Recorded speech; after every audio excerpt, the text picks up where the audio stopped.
اور اس کا بڑا گھرانہ تھا. اس کا باپ جو تھا وہ بڑا کنجوس اور بخیل آدمی، بڑے پیسے والا. ایک دن ایسا ہوا کہ یہ جو لڑکی تھی، جوان لڑکی، اس نے باہر ایک فقیر کو دیکھا جو بڑا مجبور تھا، ضرورت مند تھا. اس کو اٹھا کر کے اچھی خاصی دولت اپنے باپ کی دے دی.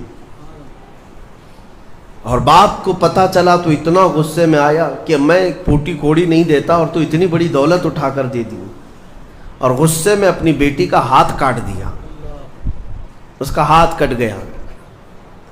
غصے میں تھا، باپ بخیل تھا، ہاتھ کاٹ دیا. بہرحال کٹے ہوئے ہاتھ کے ساتھ وہ رہنے لگی. تھی اللہ رب العزت کی رضا چاہنے والی. کئی دن تک اسی طرح گزر گئے. اب باپ بڑے پیسے والا تھا اس زمانے میں، وہ ہاتھ چھپا کر کے رہی.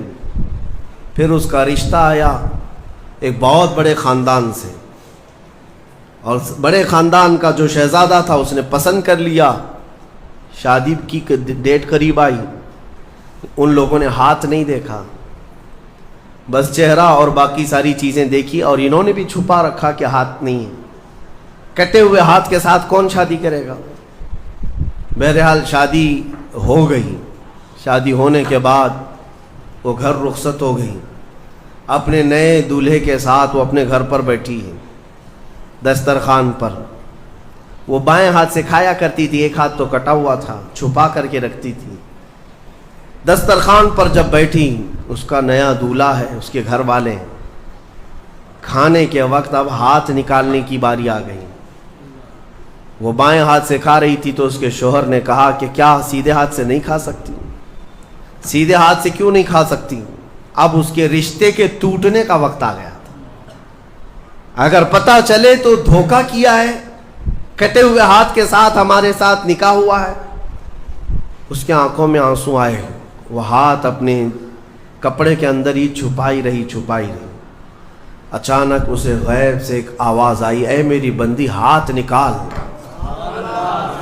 اس نے اپنے دوپٹے کے اندر سے ہاتھ نکالا تو سیدھا ہاتھ پورا صحیح سلامت تھا. پھر وہ زمانہ موسیٰ علیہ السلام کا تھا. ان کی بارگاہ میں حاضری دے کر اس نے اپنا یہ واقعہ سنایا.